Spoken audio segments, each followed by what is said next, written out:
दीदी ई क्या रहे?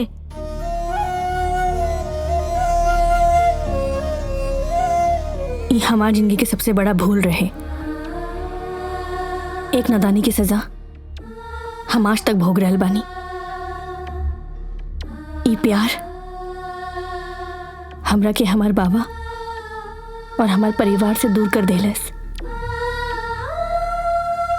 खेल छोड़ो,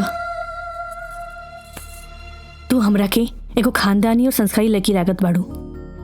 जिंदगी में कबो ऐसी गलती मत करी है जेकरा चलते अपन दामन में जिंदगी भर दाग लेके हमरा नियन बाबुल की गली जैसे तरसे के पड़ी। लगातार फिर से आ गई।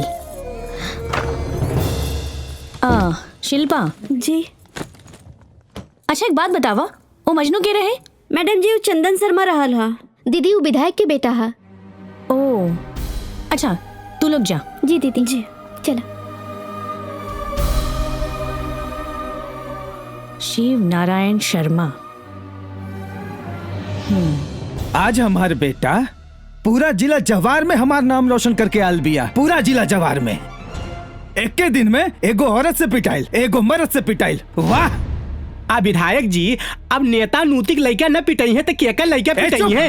चुप, एकदम चुप। सेक्रेटरी बाड़े नू, सेक्रेटरी के पजामा में रहे, समझ ले कि ना? जी सर। मास्टर जगदीश प्रसाद वर्मा के तो हम देख ले। सुन, तू एगो काम कर। हाँ। पता कर कि कौन औरत बिया जे किरण बेदी बने के कोशिश करल बिया। पता कर। एकर कोनो जरूरत नहीं खे, हम खुद आ गइल बानी। विधायक जी, जब रवा चुनाव लड़ेलन तो कितना भोला भाला बन के घरे घरे दुआरे दुआरे वोट के भीख मांगेलन और का कहेलन जनता से? जनता के रक्षा करब। हाँ, के जनता जनार्दन हमार बहू बेटी बाड़ी और चुनाव जितला के बाद ओहे मानव दानव बन जाले। वाह! हमार बेटा अभी ने कुछो ना कहलेस, एकरा बावजूद तू हमरा बंगला पे आके खुदे ढिढोरा पीटत बाड़ू। के बाड़ूस तू? का नाम है तोहार? चांदनी नाम है हमार।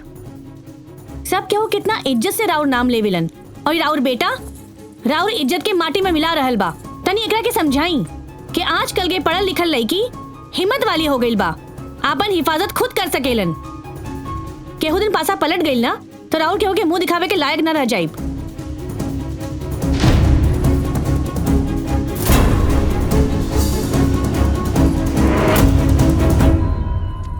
चंदन,